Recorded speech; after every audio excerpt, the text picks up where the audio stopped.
Great to be back with you. David Capes is my name. Yes, C-A-P-E-S. Batman and Robin wear capes. That's me. It's not Capes. It's not Caps. It's not Cates. It's any of those things. I've been called a lot of things in my life. When we moved to Houston back in 1990, there was only one other family with that same last name. And now, since I've been having children, there's a few more, so which is always a good thing. I teach at Houston Graduate School of Theology, at least for the next 6 weeks. After that, I'm going to Wheaton College to teach up there. My wife and I will be leaving Houston and going to colder climates up there. I'll be the associate dean in the department, the biblical and the theological research studies department there. So we're going to be missing you up there, but I told Mark he needs to bring me back from time to time. So you be sure to tell him that. And it'll be good to teach. A few weeks ago, I was with you to talk about the Gospel of Mark. And before that, in fact, it's been almost a year ago, 10 months ago, I was here talking about the two little letters called 2nd and 3rd John. But today, Mark has asked me to talk about the Apostle Paul. Now, I don't have a song by Phil Keaggy. I'm sorry today. I'm deeply disappointed. I love Phil Keaggy, love his music. I got to hear him in concert one time in Roswell, Georgia, back 30 years ago probably now, and look forward to one day getting an opportunity maybe meeting him. I have, however, written the official Lanier Library song. You may have heard of it. It's called Mark Lanierville, and it's to the tune of Margaritaville, right? So can I say that in a Baptist church? Is that okay? It's a figurative thing, right? It's just not literal, but it's a figure. But anyway, Mark Lanierville is the name of the song. So it's been a lot of fun. Mark and I both like song parodies. But it is a delight to be back with you to talk about Paul. Let's see, if we get our technology moving along. Here we go. Not moving. Okay, here we go. There we go. All right. One of the reasons Mark asked me to talk about this is I've written a few books on Paul. One is called Rediscovering Paul, and the second one is called Rediscovering Paul. It's the second edition. It's coming out next year. And Mark asked me specifically to talk about surprises along the way, things that I have learned about Paul that I didn't know and I felt were kind of interesting and important for us to know. And so that's what I'm going to be sharing with you today. I have two other books on Paul. My first one was published in Germany many, many years ago. It's going to be republished by Baylor University Press. It's more focused upon Paul's Christology, Paul's understanding of the significance of Jesus, who is Jesus, and particularly how he read the Old Testament over against that. And then I have another book, a similar book coming out with Baker next year called The Divine Christ, Paul, the Lord Jesus, and the Scriptures of Israel. I cover some of the same ground, but I'm really focused in upon how Paul understood the significance of Jesus in his day. We take for granted our faith. We take for granted the hymns that we sing, the prayers that we pray, the scriptures. Paul did not have a New Testament, right? Paul's Bible was the Old Testament, what we call the Old Testament. So he didn't have Matthew, Mark, Luke, or John. He didn't have Hebrews or Revelation.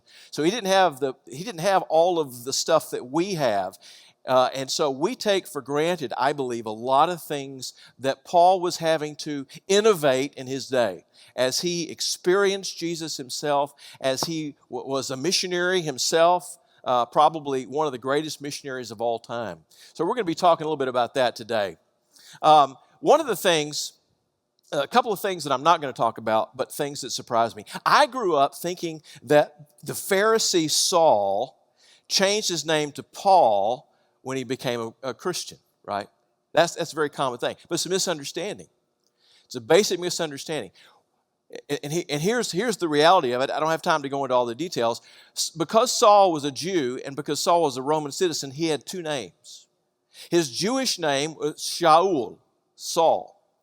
His Roman name was Paulos. When he's palling around with Jews, he goes by the name Shaul. When he's around Greeks and he's the missionary, the apostle to the Gentiles, he goes by the name Paulos. I was in Chicago the other day getting ready for our trip up there, and I met a guy named Rabbi Bob. Rabbi Bob. And I said, I know enough about Jewish people to know, what's your real name? People like me know him as Bob, but he said, my real name, my Jewish name is Simcha. One of my best friends is a rabbi. I know him as Stuart. I call him Stuart. But his Jewish name, the name by which the Jewish people call him, is the name Shimon. So if you know a Jewish person, the chances are pretty good that they have two names. And what we find when we come to the Apostle Paul is that when he's around Jews, he'll use his Jewish name. When he's around non-Jews, he uses his other name, Paulos. And there's more to it than that, but that's one of the things. One of the things, too, I really was interested in is why in the world was Paul so adamant that he wanted to destroy the faith, the Christian faith? We know him and we meet him, first of all, as a Pharisee who's standing by approving the martyrdom, if you will, the death, the stoning of Stephen. And he goes on to say in his little letter called Galatians, he says, "You know of my former life in Judaism, how I was violently persecuting the church. I was filled with zeal for God." And I began wondering, what is it about the Christian faith that Paul thought it was okay to destroy people, to kill people? And that's a whole nother lesson. But it's one of the things that I think is really significant about studying Paul. What is it that Paul thought? Why were these Christians considered by him a clear and present danger enough to destroy them and to try to destroy the movement that we call today the church? It's an important part of it. Lots of other things. One of the things I love about Paul, and I didn't understand at one time about Paul, was the fact that Paul had the audacity to say, "Imitate me." Right? Does anybody say that? Some of us do. Some of us have the audacity. Most of us today say, "Oh, don't put me on a pedestal. Don't watch me. Don't do what I." What does it saying? Don't do what I say. Do what I what? Do. See, Paul, or is it the other way around? Right? I don't do the right stuff. Paul had the audacity, and he knew something about human beings that we're hardwired to imitate something. That's why we say Pakistan and not Pakistan, because we imitate language, right? When we live in a particular area, we learn to speak a certain way. We learn to walk a certain way. We learn to conduct ourselves in a certain way because we are hardwired as human beings to imitate somebody. And Paul had the audacity to say, "Imitate me." Because if you imitate me, you'll be imitating Christ. And if you imitate Christ, you'll be imitating God. So Paul would say, "Watch me when I get up in the morning. Watch me as I go through my day. If you do the things that I do, you'll become like Jesus." That's a pretty audacious thing to say. But it's a bold thing to say and an important thing to say as we understand that how we are formed in the faith, how we are formed as human beings. Lots of stuff about Paul that I've learned along the way. Let me start with this Paul's missionary strategy. If we are to imitate Paul, if we are to watch what he does and do what he does and say the kinds of things that he says, if that's really true, then we need to know something about how he himself was a missionary. And our family that was up here earlier probably understands this better than anybody in the room, better than I do. Here are several aspects of Paul's missionary strategy. One is that two heads are better than one. In other words, Paul never engaged in mission by himself. He always was engaged with other people. He was always partnering with somebody.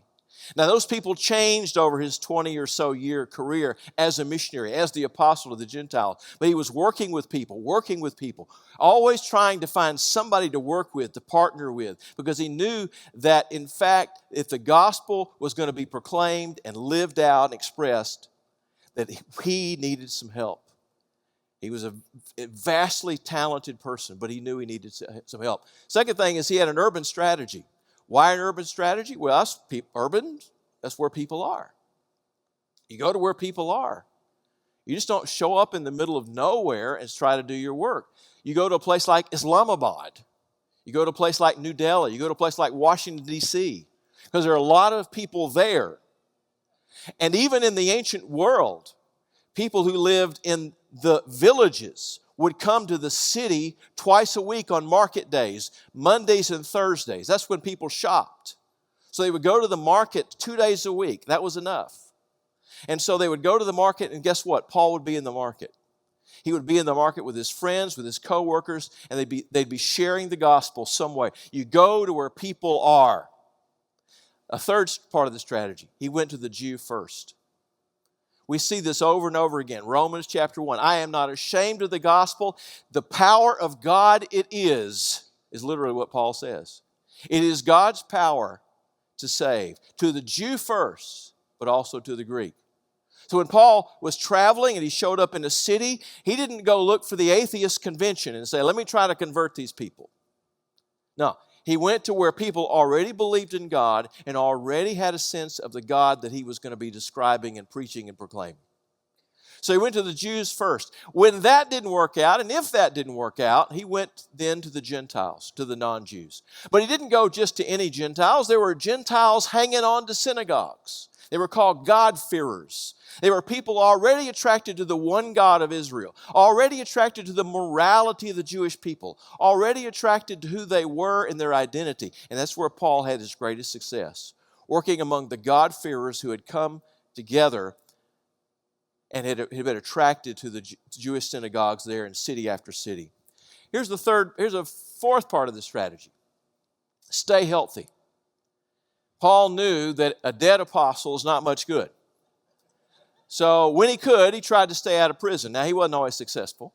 When he could, he tried to avoid being stoned and being flogged. He wasn't always successful.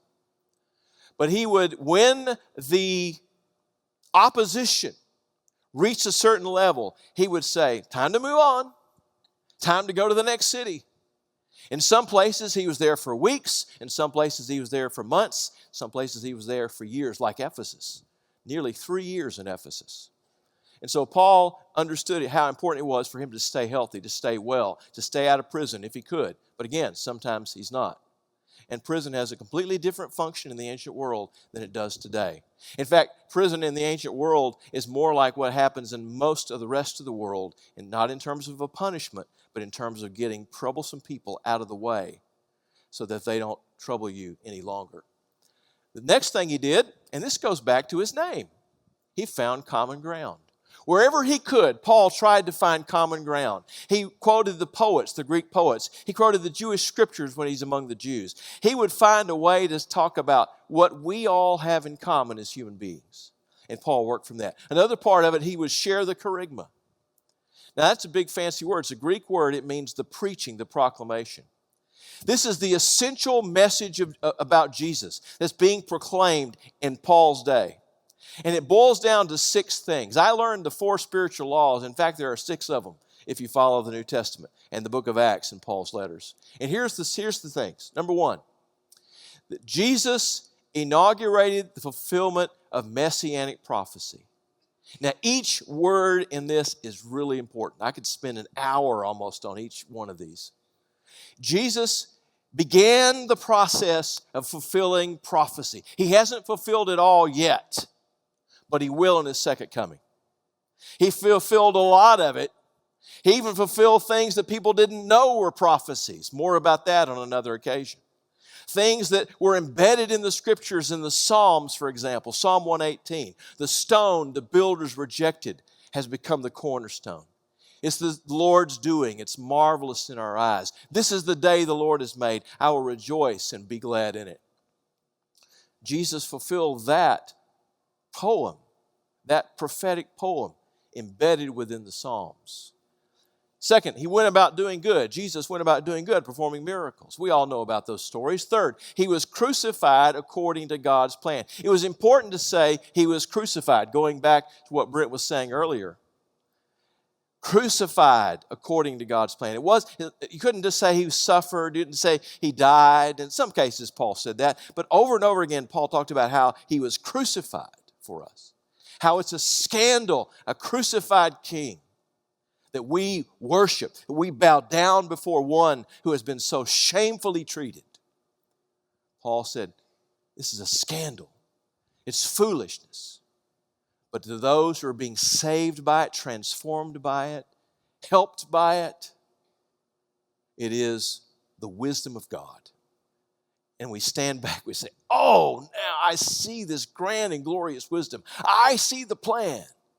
a plan that people had never seen before until they bowed before the crucified and risen Messiah. He was crucified according to God's plan. It didn't catch God off guard. God knew this was going to happen.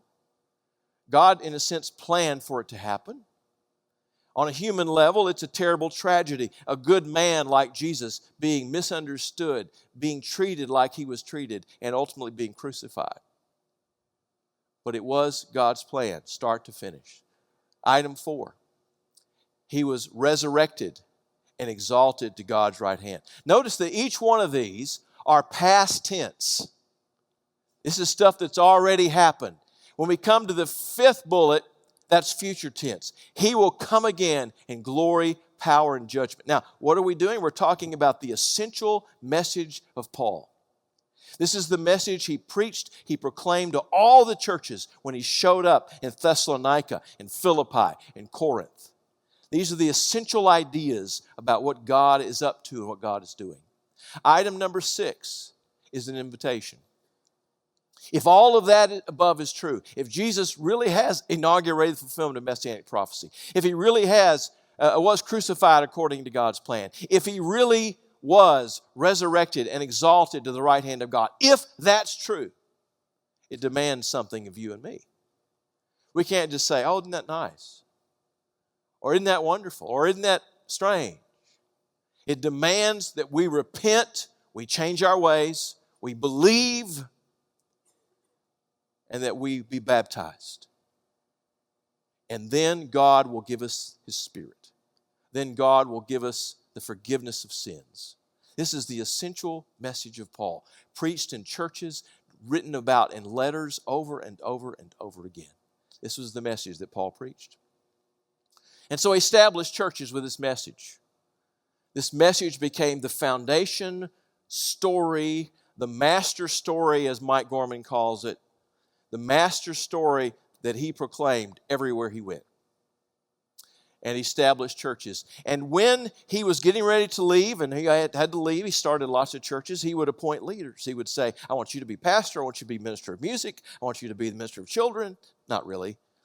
He didn't say that exactly, but he found people who were gifted, and he said, I need you to step up. And he appointed people as leaders. A lot of times that was fairly natural and fairly organic, I think. And when he could, Paul would revisit the churches that he founded. We know, for example, on the first missionary journey, he started the Galatian churches. And then on the second journey, he revisited those churches. Then on his third journey, he revisited those churches. But he couldn't always go back.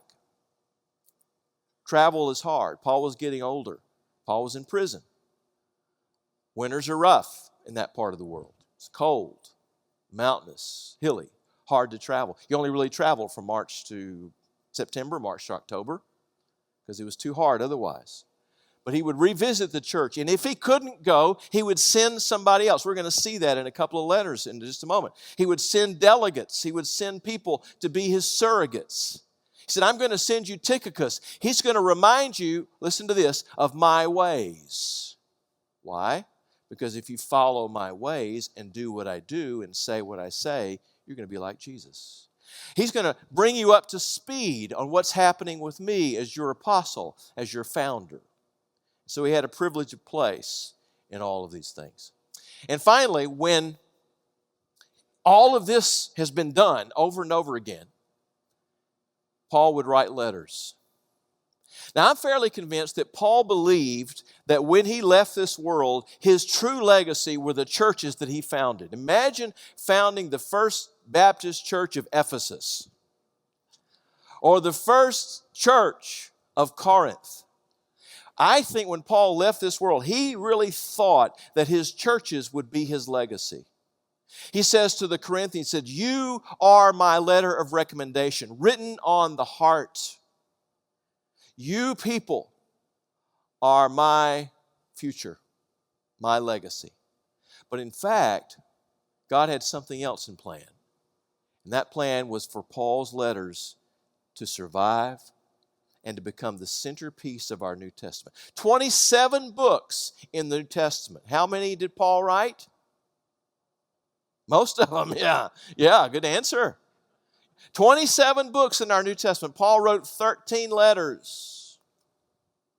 And one book, the longest book in the New Testament is what book? Not Romans. I'm thinking about just the whole New Testament. Book of Acts, the longest book. And half of that book is about Paul. So you could say that half of our New Testament is directly related to Paul's teaching, Paul's example, Paul's living the gospel when Paul says, imitate me. Because if you do, watch me, and if you do, you'll see Jesus. And if you see Jesus, you'll want to follow Jesus. Now, Paul would also say very humbly, I'm the chiefest of sinners. I don't deserve to be an apostle. Paul sort of went back and forth between the two, but at the end of the day, he knew that you and I, as human beings, are hardwired to look and to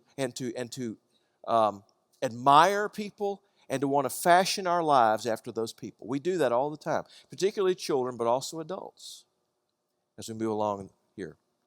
Well, whenever I thought of Paul writing letters, I thought of it like this, right? Famous painting by Rembrandt, I think 1657 is the date. And for those of you who are experts in art history, please forgive me. I can only, as an observer, appreciative, describe what I'm seeing here. There are 3 points of light. One point of light in this rim is on the face of the apostle. A second point is on his right hand, point of light, him writing a letter.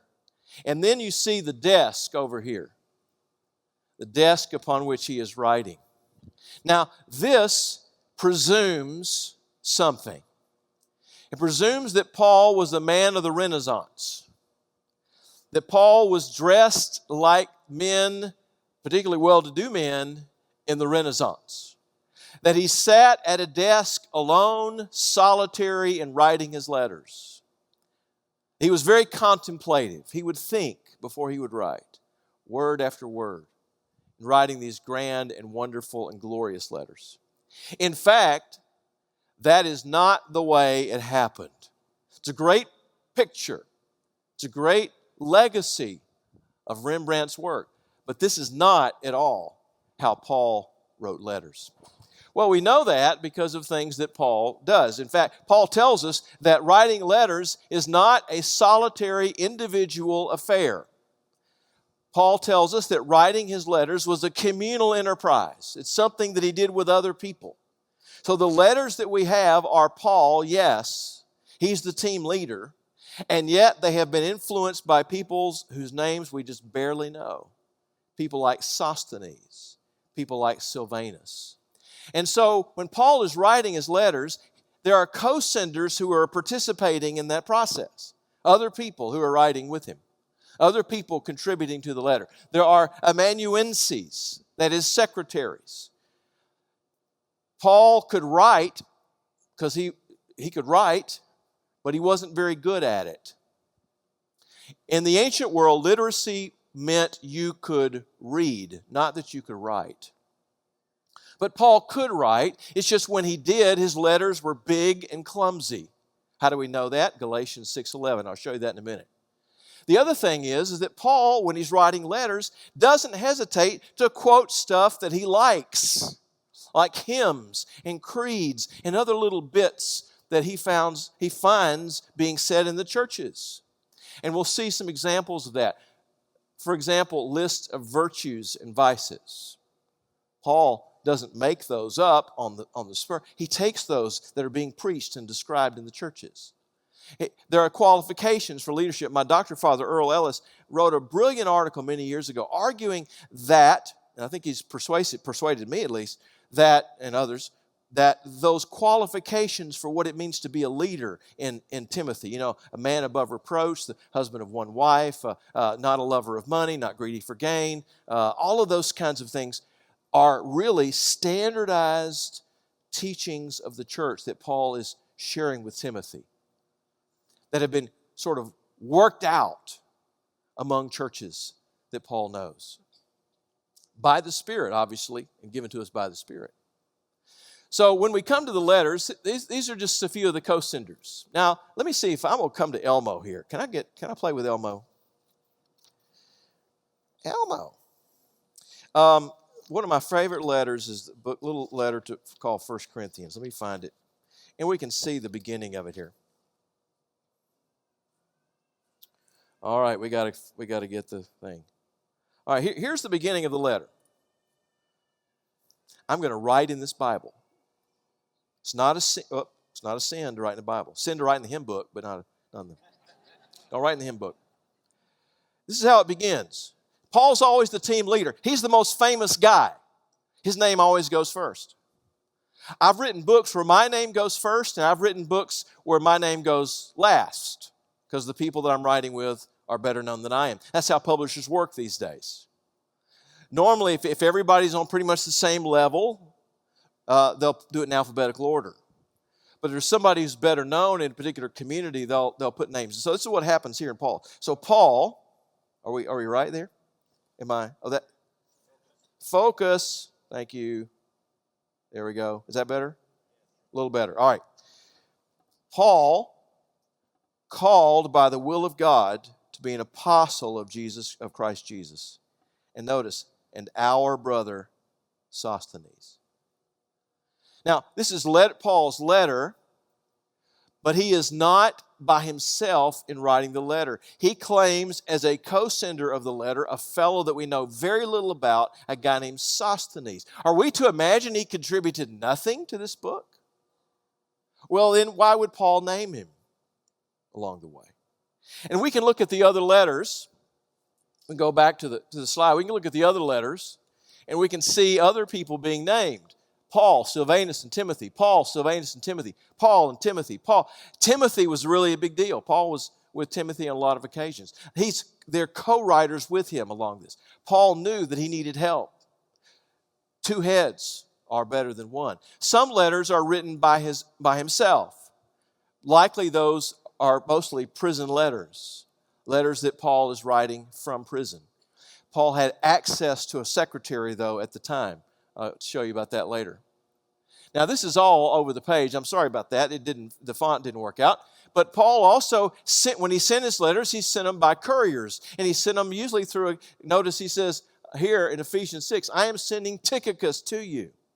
He's going to remind you of my ways. He's going to fill you in on all the gaps that you don't know about me, that you want to know about me. Because if you study my ways, you'll be like Christ, if you know what I'm going to do. Colossians 4, I am sending this letter by Tychicus and Onesimus. 2 people were couriers for this particular letter. And then there are the amanuenses. These are the secretaries. Come back to Elmo for just a minute. Over in Galatians, this is this wonderful little thing that Paul writes. Let's see if I can find it. It's going to be down here. 6:11. It was Paul's habit, because Paul could write, at the very end of a letter to pick up the pen and write. Most of the letter is going to be put ink on papyrus by a secretary. We know that from a bunch of letters, and we can see that. But here in particular, I want you to notice what he says. He's writing. He's coming down to the end of it. And he says, see what large letters I'm writing to you with my own hand.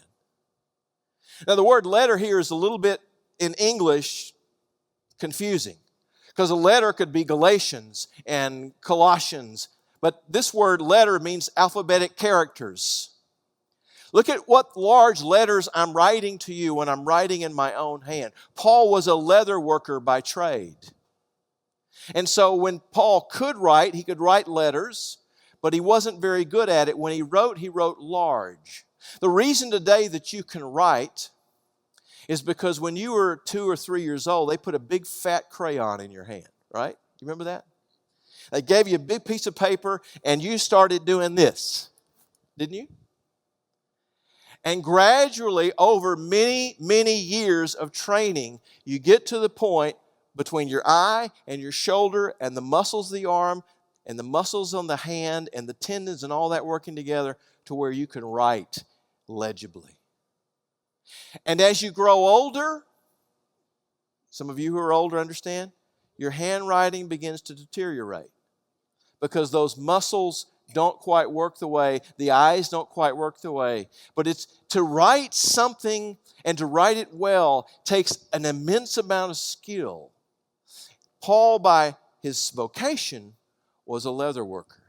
He pushed big needles through leather, sewed them together, but he wasn't very good at the little intricacies of writing. And so he used a secretary to write most of his letters. And at the very end, he would pick up the pen to authenticate it. In one letter, he said, I'm writing this greeting in my own hand. This is the way that I write. Remember that. Just like we today in writing a letter, we authenticate it with a signature. That one signature sort of indicates who we are, and people are determined by that particular signature. Now, moving back. I didn't know this. What did it cost to produce a letter in Paul's day? To hire a secretary. The paper that they were writing on took 7 days to make. The secretary had to trim the paper. He had to score the lines. He had to make multiple drafts. He started on wax tablets. We have those today. We know what kind of tablets, the wooden tablets that have a wax coating, and that's how they would start writing. They would make multiple drafts of these letters over and over again. He had to make his own pen. He had to make his own ink. It took a while. And secretaries charged by the line, the stikoi. Those lines. So most people wrote short letters, right? Most people couldn't write. Only 8 to 10% were literate, meaning they could read. Just because you could read, though, didn't mean that you could write in that day because of the access or lack of access to writing materials. Now, when Paul wrote, his secretary would help prepare it, and it has been conservatively estimated that to create a letter like we know today, the long letter, the immensely long letter of 1 Corinthians, take about $2,100 in today's economy. Now, this was figured back in the 2007 by that economy. I don't know today. The little letter of Galatians, about $700. The shortest letter of Paul, one letter, one page, about $100. So please understand, when Paul's writing a letter, he's just not just, okay, let's just write a letter. No, this is in planning. He's working with secretaries. He's working with co-senders. He's crafting the language. He's taking preformed hymns from the church. He's taking creeds from the church and sharing those as part of his message. It's part of the texture of his letters.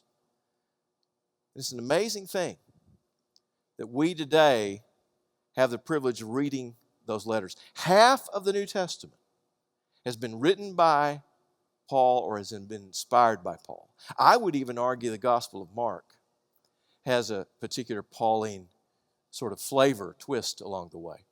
And then letters had to be finished. Letters had to be folded. They folded like an accordion in those days. This is a virtual one. It's not ancient. But this is what it would look like. It would be folded in a particular way. It would have a cord or a papyrus tie. It would be sealed with a bit of clay. On the outside of it would have something like an address or where it was going or to whom it was to be given. When you got to the city of Colossae, this is the person that you need to find, etc. So this is how Paul's letters were sent. And he had only 2 ways of getting a letter from point A to point B. No mail system in those days. Not if you were working for the government, you had. But if you weren't working for the government, you had 2 ways. One was a happenstance carrier. It means basically you know somebody who's traveling from point A to point B, and you know somebody in that place. And so you hurriedly, in some cases, write a letter because you know that person is going to be traveling. And you want to give them that letter, and you hope and pray it's delivered. By the way, there were always a couple of different copies of a letter made because a letter could always be lost in transit, and many were. The other is a courier, a person that you commission directly to carry a letter from point A to point B. Paul did both. Paul had both happenstance carriers, but he also had people that were his couriers, people that he sent with the letter. He said, when you get there, read the letter to the people. And if they need any explanation of what I'm saying here, you were with me when I wrote it, you explain it to them. And you remind them of my ways. Because people who follow my ways will be following Jesus. Because I follow the way of Jesus. It's a bold, audacious thing to say. But nevertheless, Paul did say it. Well, we're just about out of time. Really quickly, Paul's letters, please understand, are not just some solitary lone affair that Paul hammers out by himself in a cell somewhere. Some letters are written from prison, but we know that Paul had access to people, secretaries who would come to him, and opportunities for him to write letters. We don't know how long these took. In some cases, I think it took weeks to write a letter. In some cases, maybe like 1 Corinthians, it might have taken months to write a letter like that because of all the different processes at work. So these letters aren't just something that Paul dashed off the top of his head. We get a little bit of that. We get a little flavor of that in some of the letters. But by and large, they're things that Paul has worked out with his colleagues, with the church, wherever he was, to send us the message of what Paul was on about. Well, we don't have time for that. Points for home. Let's talk about that. A few things to carry away from this whole notion about what it means to follow Jesus by following a follower of Jesus, right? Paul urged us to imitate me because I imitate Christ. Watch what I do, watch where I go, watch how I conduct myself, and you will see Jesus. And do that. And so we would do well, I think, to imitate Paul's missionary strategy. If you're a missionary in Islamabad, if you're a missionary in Conroe, if you're a missionary in Houston, or in Richmond where I live, or soon in Wheaton where I'm going to live in just a few weeks, if that's going to be true, what does it mean? Well, it means that you've got to work cooperatively. You've got to partner with other people. This is what Paul did. You've got to go to where people are. Some of us instinctively want to withdraw from people. But if we're called to be ministers and missionaries, if we're called to be that, we have to be where people are.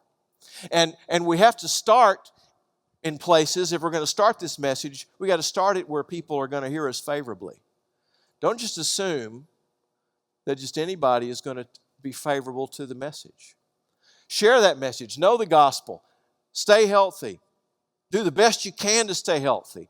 Do the best you can to understand the true gospel and to share it pure and simple, unconnected from any sort of cultural piece that we sometimes carry with it. More about that maybe on another occasion. And then stay in touch. Notice, you can't live the Christian life by yourself. We know that instinctively, but some people aren't connected. Get connected. It's more than being a member.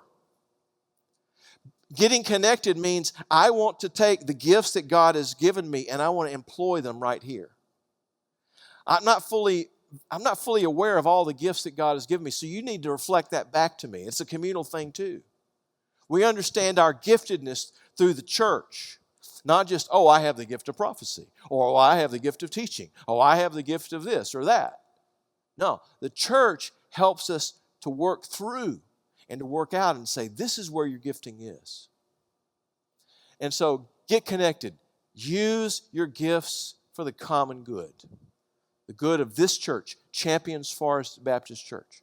Or if you're in Islamabad or wherever you might be, use it for the common good and drink deeply from the Christian tradition. I just finished reading a book by a friend of mine, Stefana Dan Lang. It's a book called Retrieving History. It's a brilliant book. The subtitle is Memory and Identity Formation in the Early Church. She's an expert in the first 5 centuries of the Christian movement. And this is what I wrote on my blog about the book, if you don't mind listening in for just a moment. Her point seems to be that here we are as believers in Jesus, right? Christ believers in the 21st century, and our identity is formed more by our culture than by our faith. Think about that. She thinks, and I agree, that the church right now is experiencing identity crisis. We reflect more of the culture today than our Christian heritage. When you look at what churches are and what churches are thinking about themselves, culture today has a tendency to focus on who or what is trending, what's hot, the news cycle. That's where culture is today. But notice, it's whatever's happening right now. She asked a great question. Now, she didn't ask this question, but I'm distilling down several questions she asked. Would the saints of the past, would Tertullian, would Augustine, would Luther, Calvin, would the saints of the past who show up be able to tell the difference between church and theater? It's a good question. It can go deeper into that. Notice, this is what she says. This is her writing now. Israel is admonished to remember, to stand at the crossroads, seeking out the ancient path, and the church today is merely just looking around instead of looking back. We would do well to spend a little bit of time looking back and reading and digesting some of the great saints of the past, some of their words, some of their actions, as we think about who we are. Now, this doesn't mean that we shouldn't be culturally relevant or we shouldn't understand our culture. None of that applies. What she's trying to say is if we want to really be the church and share the gospel and be the gospel, we have to understand the great tradition from which we come. We have to embrace it. We have to see parts of it that we apologize for, frankly, where we have erred. We have to understand all of that because that's something about, it tells us something about where we're going. And a part of what the church does is we live at this strange moment of history, representing, living, being the gospel like Paul was, and yet reaching back and pulling that past and embracing it and reaching out to the culture around us and embracing that and making ourselves connect with people in a deep and abiding and meaningful way. Not so that they can be our project and share the gospel with, but so that we can be authentic Christians living how and where we do. It's a brilliant little book. Finally, is this finally? Yeah, I think it is. God is already at work in the world. Even before we show up, right? Oh, now that I'm here, the gospel can be preached. Now that I'm here, God can get busy. No, God's already busy before you get there. God's already at work among Muslim people before you get there. God is already at work among Catholic people before you get there. God is already at work among Baptist people before you get there. We just have to have the sensibility to see God at work in the world. And He's working through really mundane stuff, like choosing who's going to be my secretary, like cutting papyrus, like scoring lines on letters, like making copies of letters. God is at work in that stuff too. In the mundane, God is at work. So Paul says, whatever your hand finds to do, right? What do? Do it. And you will bring glory to Christ. Everything that we do is ultimately to the glory and praise of Christ. So God is at work. He is the actor in history. He is the great actor in history. He is not silent. I love the title of that book by Francis Schaeffer. He is there, and He is not silent. He is at work in the world in ways that you and I have not even begun to imagine. We're invited to join Him in that great work. We're invited to celebrate His presence and practice His presence every day. This is what Paul did. As we read his letters, we see it over and again. Well, those are just a few of the things that I've learned about Paul's letters. And I hope that something today about his letters, about his legacy, about his greatness, will touch and influence us. My encouragement would be to read his letters over and over. Read them regularly. Read them every year. And say, I want to be like Paul. Because if I'm like Paul, I'm going to be like Jesus. Let's pray together. Lord, I thank you for the example of the apostle, for all that he did, the bravery that he showed, the care that he showed for his churches, the nurture. And I pray that we will drink deeply from that tradition, that we will look back as well as looking around, and we will embrace all the goodness and beauty and truth that we find expressed in Paul's letters and in those saints and great individuals of the past whom Paul has influenced so greatly. May he be our guide to the Christian faith. May he become for us an example of the gospel. Through Jesus we pray. Amen.